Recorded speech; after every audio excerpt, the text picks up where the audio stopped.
So it's 2024, and I think this is the right time to understand and dive into some of the thoughts on the state of cloud native in 2024. So every year there are new trends that get set up. And in this particular video, I'll be going through some of those trends with respect to some key areas with respect to cloud native. Let's begin the state of cloud native 2024, in my opinion. My name is Sam Pathak, and I work as a field CTO at Civo, building the next-gen simplified Kubernetes service on Civo. I'm also a CNCF ambassador, author of CKS and CKS scenarios. I updated the book very recently, organized DevOps Days, KCD, Civo Navigate, founder of Cube Simplify, the community to simplify cloud native, and you can find me on X platform at the rate Sam Pathak.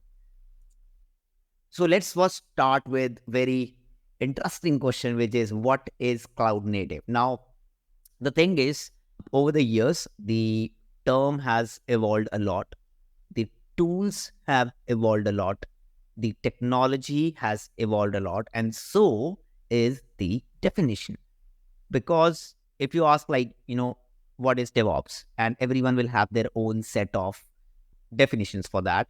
Similarly, for cloud native, it becomes interesting because everyone has their own view, and I'm going to share my view. So basically, data centers. So data centers are placed in some locations across the globe, and then those data centers, the cloud is formed on over those data centers. Basically, what that means is whenever you want a machine to run your workload, you via an API call, basically that's a CLI or a UI. Behind the scenes, it's just an API call that you are doing, that a cloud provider has created for you to consume the resources which are running on their data center.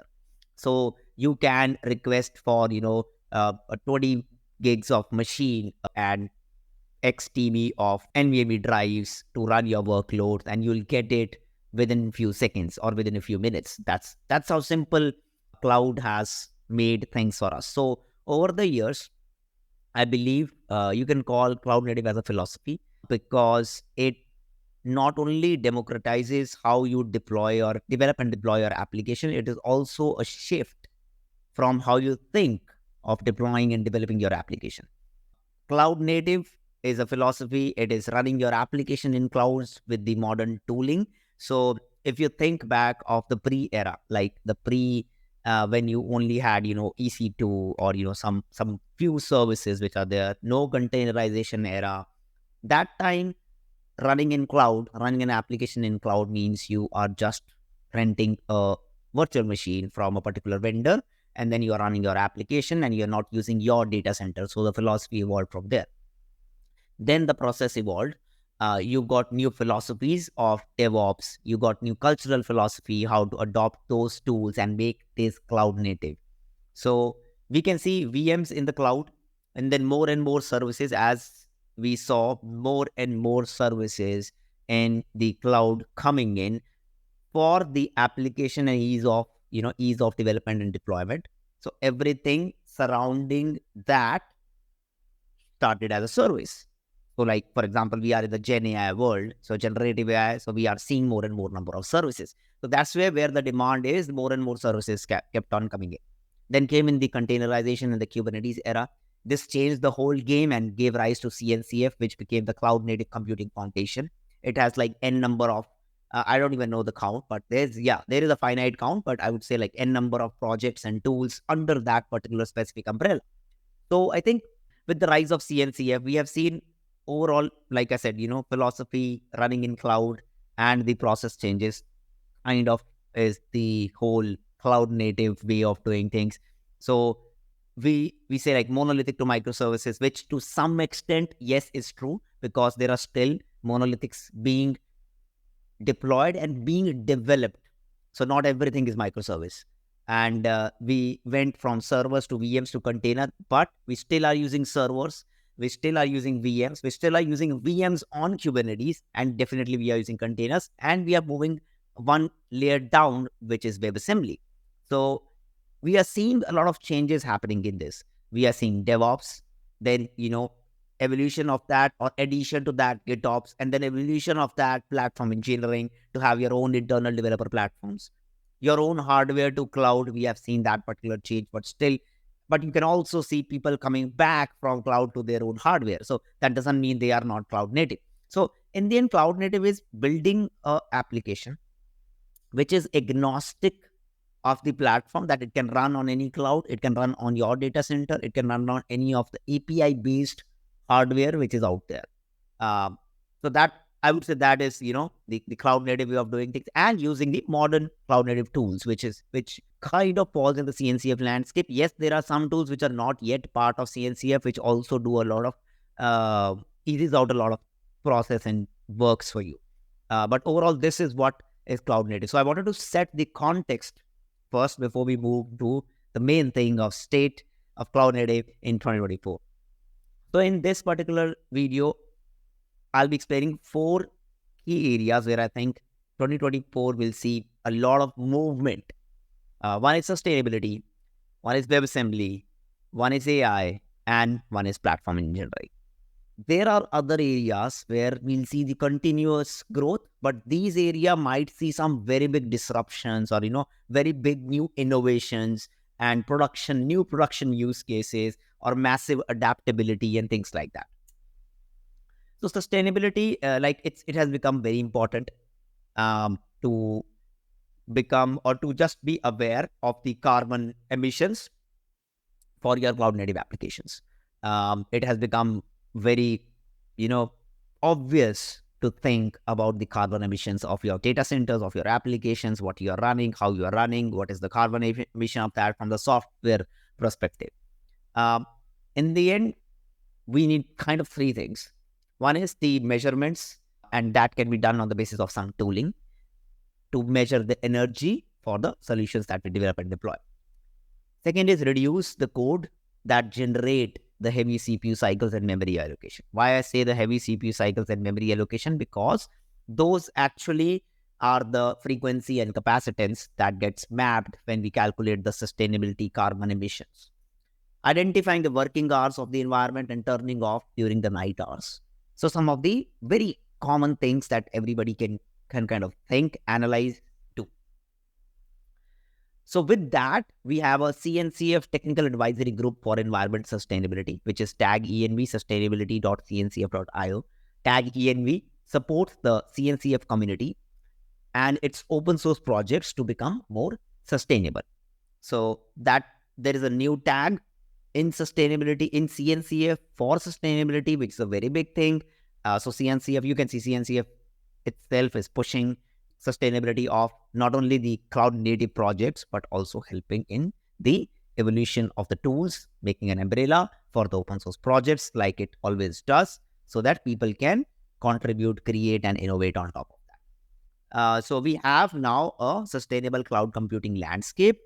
You can see it is divided right now into 4 areas, which is infrastructure tooling, observability tooling, data centers, and methodologies. And for example, let's take the observability. So you have the G-profiler, you have Kepler, Kubernetes-based efficient power level exporter, you have green metrics tool, you have cloud footprint, cloud carbon footprint, you have influx data telegraph collectors that can actually collect those, metrics that can tell you the carbon emissions for a particular application. Then you have your infrastructure layer. So you have your scheduling, platform-aware scheduling, carbon-aware scheduling, and then basically you can have some of the nodes in the low carbon footprint data centers, and you can have your workloads deployed over there, things like that. But then the intelligent auto-scaling also coming into there. Then you have predictable vertical pod autoscaler. You have KEDA that can help with Kubernetes event-driven auto-scaling for carbon neutral stuff. And then you have resource tuning that can be done with Kubernetes Power Manager, Extensible Power Manager. So one such tool is like Kepler, which is a CNCF project, falls under sustainable computing. Kepler is the K8 based efficient power exporter, and it uses eBPF under the hood to capture all the metrics and then passes that metrics to machine learning models that then analyzes that data, enriches that data, and again exports as the Prometheus metrics that gives you the exact carbon emissions for your specific applications deployed on the Kubernetes clusters. So you can see there is a node.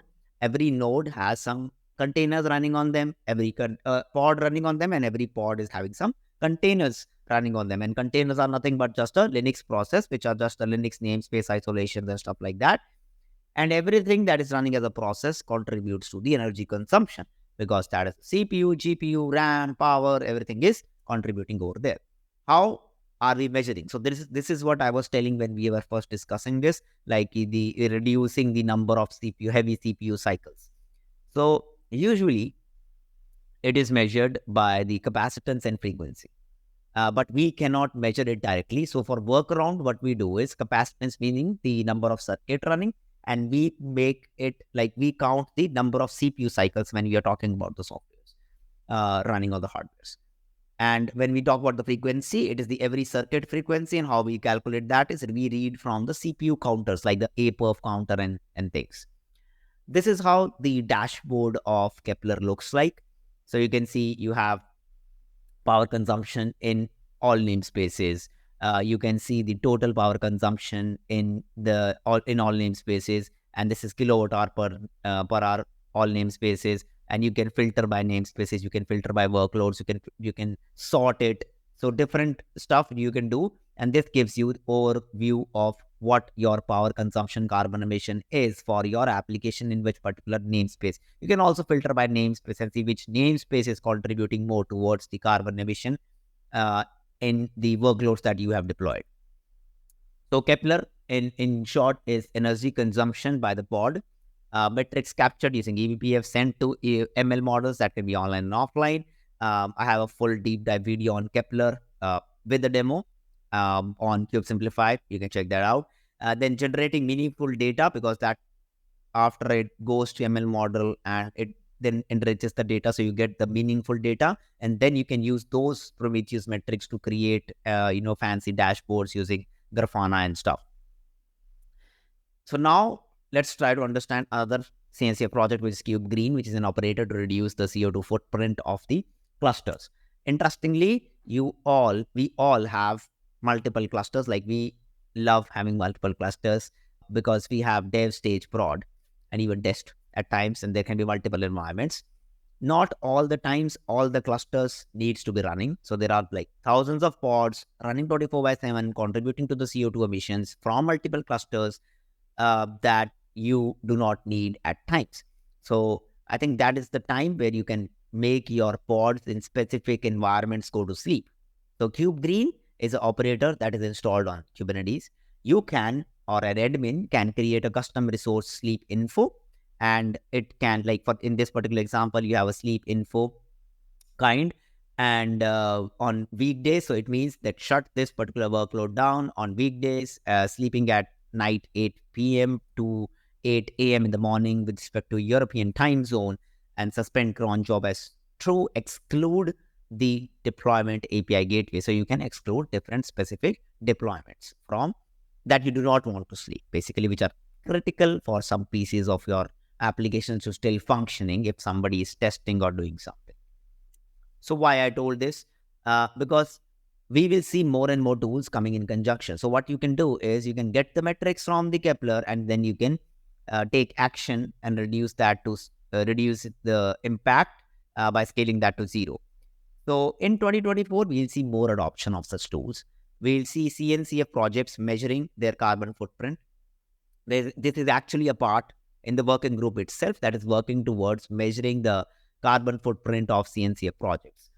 We'll see more green data centers. So CIVO partnered with Deep Green, and that is like carbon neutral data centers, because they reuse the data center heat to power or to heat up the swimming pool, I think, which is dope. And we are already using it. And I think we'll see more innovation and more innovative solutions like this. Also innovation with new projects in this space.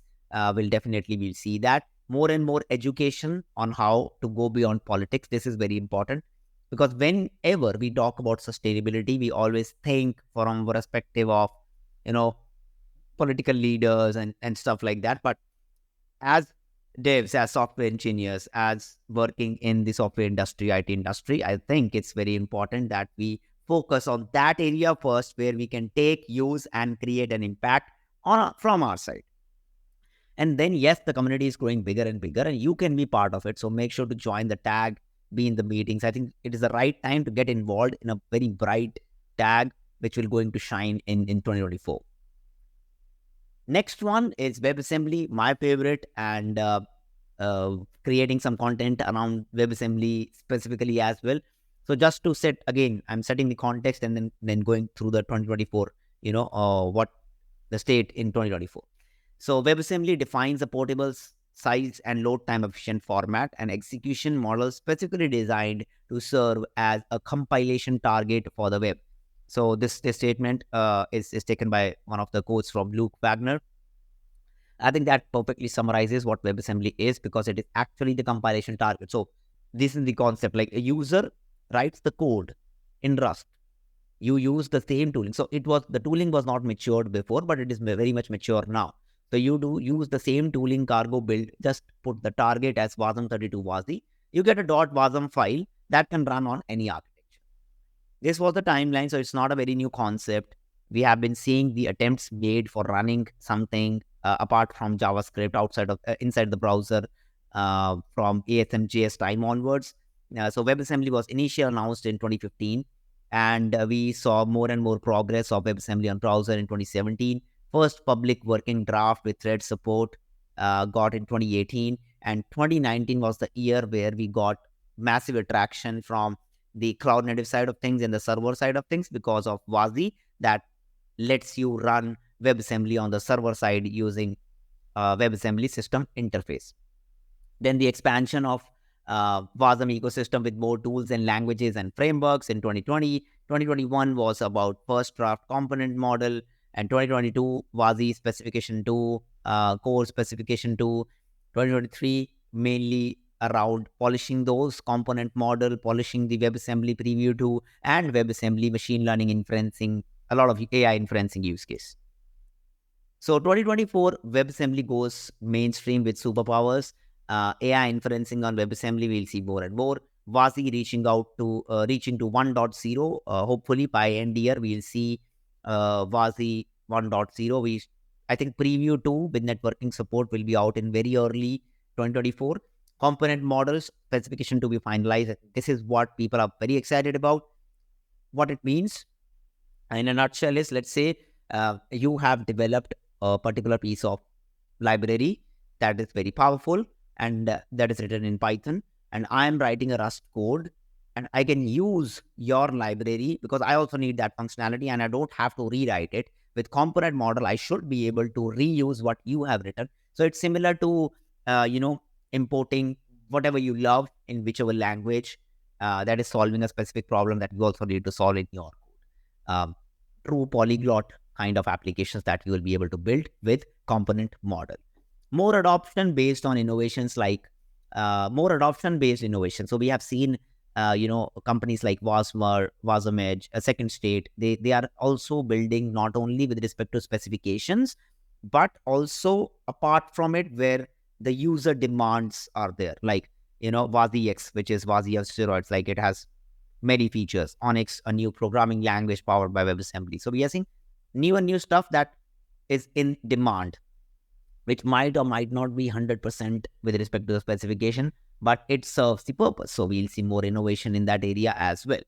Wasm and Kubernetes, very interesting space, going to boom in 2024 for sure, because with the rise in and the maturity in the Run WASI project, Run WASI shims, that lets you run WebAssembly workloads on your existing clusters, and we'll see more and more cloud providers natively providing that option where you can create a new node and make it WebAssembly compatible by default and run your WebAssembly workloads on your existing Kubernetes clusters or new Kubernetes clusters. AKS is already doing that, and we'll see more and more cloud providers joining this and providing this feature. And we'll see also more and more WebAssembly in production use cases. Next up is platform engineering. Very interesting topic, very hot topic of 2023. I think it will be even more interesting in 2024. So very very short, like obviously we are not going into the very details and the specifics for each of the sections that I'm discussing over here, because I just want to cover the state of cloud native in 2024. But I do have content on Cube Simplify covering most of the stuff in detail. WebAssembly one very soon is coming, but platform engineering, I already have a video. But in a nutshell, in my opinion, it's the next iteration of DevOps. And you can, I mean, to some extent, you can say that, internal developer platforms are something that is built as part of platform engineering, which is the next iteration. What that means is, and why do we need it? So let's try to understand that. So let's say there is a team A. Now team A is having a server, GitHub, where they push the code, and Docker, where they build the app. But for their infrastructure, they use Terraform, and for their CI/CD, they use Jenkins and Argo CD. On the other hand, there is team B in the same organization that uses a server, GitHub, Docker, but they use Pulumi for their infrastructure, GitHub Actions, and Flux for their CI/CD. Now you can see, right? There is something off over here. Nothing off with the tools. The tools are awesome. Jenkins is cool. Argo CD and Flux are dope. Infrastructure tooling as Terraform and Pulumi is great. And the GitHub Actions is awesome. Then what is off over there? Like if you try to think for a second, take a moment and think, like, what is off over here? They are in the same organization. And still they are using different tools. Now imagine a scenario where you have 10 different projects, 10 different teams working with infinite number of different combinations of projects. It can lead to a big mess because you need a lot of people to manage that. You need a lot of cost for these tooling. There is no compliance. So there is no, standardization. So with platform engineering, what happens? There is a single platform. So you can see in the image, there is a single platform. A user or a developer just says, I need a Kubernetes cluster. They will have an API or a UI, which they'll request it to, which is actually the platform.